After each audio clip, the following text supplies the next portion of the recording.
Assalamualaikum warahmatullahi wabarakatuh. Salam sejahtera untuk kita semua. Selamat pagi siswa-siswiku SMK Negeri 1 Belado. Mudah-mudahan kalian dalam keadaan yang sehat. Pada pagi hari ini saya akan memaparkan sebuah materi pada pekerjaan dasar teknik otomotif PDTO pada KD yang pertama ini, yaitu KD alat-alat tangan atau hand tool, ya. Alat-alat tangan itu adalah alat-alat yang digunakan untuk melakukan pekerjaan dengan menggunakan kekuatan tangan, ya, atau menggunakan tenaga dari tangan. Jadi ada yang namanya alat tangan, kemudian ada yang namanya power tool. Power tool itu digunakan untuk membantu kita, ya, tapi dengan menggunakan energi lain atau tenaga lain, bukan dari tenaga tangan kita. Ini ada contoh sebuah alat tangan yang diletakkan dalam sebuah kedi. Ini contoh dalam pabrikan Toyota, ya.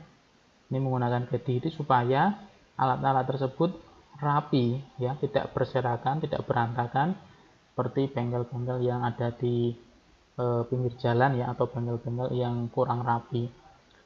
Seperti yang ada di belakang saya juga, itu ada penataan alat-alat tangan yang rapi supaya memudahkan kita untuk mengidentifikasi atau mencari alat-alat dengan cepat, ya, tanpa membutuhkan waktu yang lama. Kita butuh apa, ambil, kita butuh apa, ambil.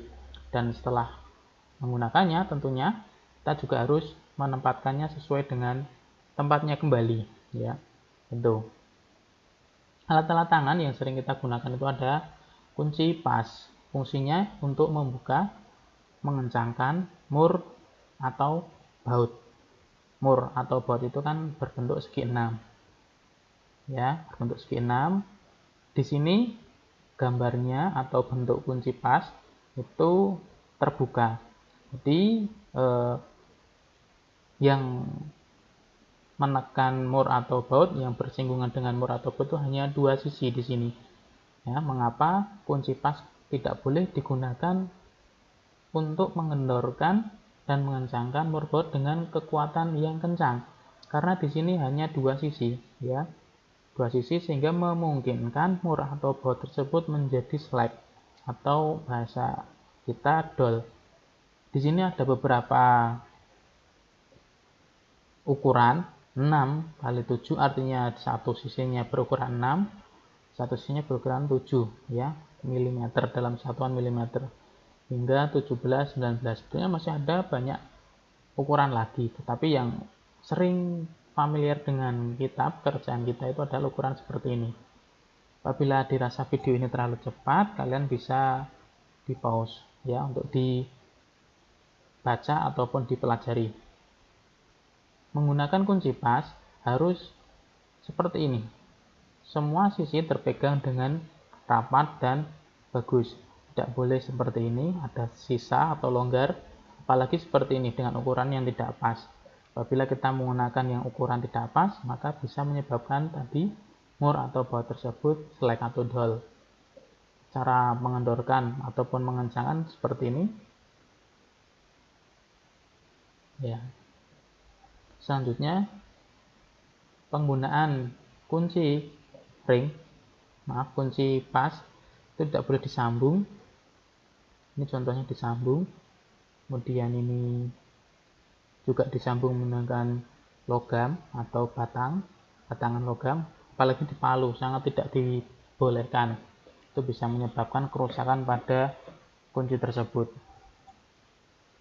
Selanjutnya ada kunci ring atau box and wrench, digunakan untuk membuka, mengencangkan mur dengan kekuatan yang kuat.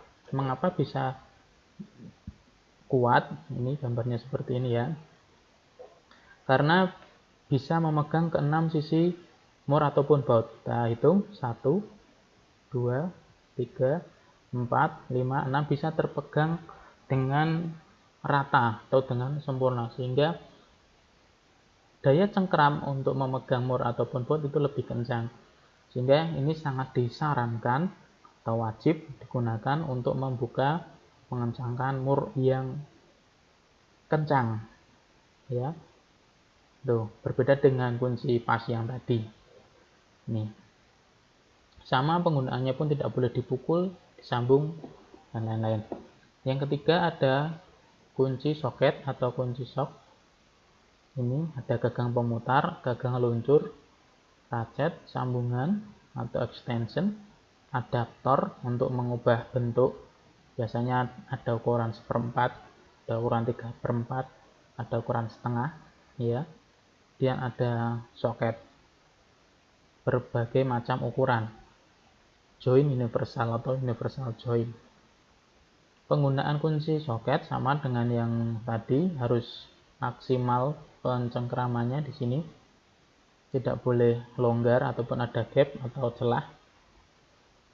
Ini penggunaannya menggunakan adaptor. Nah, ini contoh penggunaan adaptor. Di sini biasanya ukuran setengah, ini kecil. Kemudian kita kasih adaptor diganti dengan ukuran 3/4, ya. Ini untuk sambungan yang besar, macam-macam. Kemudian ada batang penyambung atau extension, dan ada universal join untuk mengendorkan atau mengencangkan baut yang berada di tekukan atau sudut. Ini seperti ini. Tidak mungkin kita menggunakan kunci sok yang lurus karena terbatasnya ruang atau sempit. Ini. Kemudian ini ada gagang putar atau ratchet. Ini bisa digunakan untuk mempercepat, ya. Jadi seperti ungkit. Ratchet. Kunci busi yang digunakan untuk membuka busi. Ini seperti ini gambarnya. Kemudian yang kelima ada kunci Inggris atau adjustable wrench yang bisa kita atur ukuran mur atau bautnya, ya. Bisa kita putar sini. Ini contoh penggunaan yang salah, ini contoh penggunaan yang benar. Memegang sempurna mur ataupun baut. Salah, kenapa? Karena rahang digunakan untuk menekan atau sebagai tumpuan. Yang benar seperti ini, rahang tidak digunakan untuk tumpuan, sehingga keawetan dari kunci Inggris tersebut lebih bagus atau lebih awet. Kemudian obeng, dilihat dari bentuknya, ini ada obeng min, plus, soket, kembang atau bintang, ya.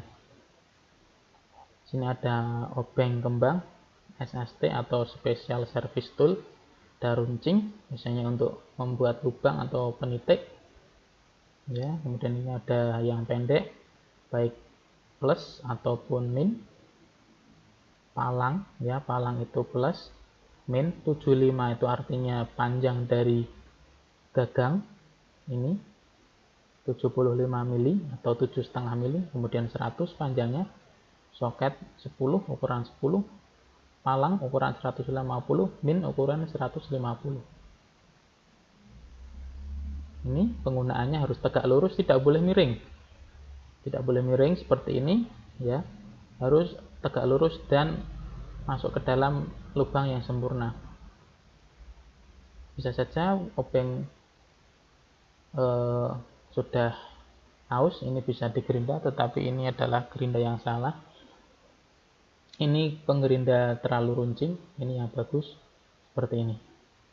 Kemudian ada tang, di sini ada tang kombinasi. Tang kombinasi itu bisa untuk memotong, bisa untuk menjepit. Kemudian ada tang lancip, digunakan untuk menjepit di di tempat yang sempit. Tang potong, ya, digunakan untuk memotong.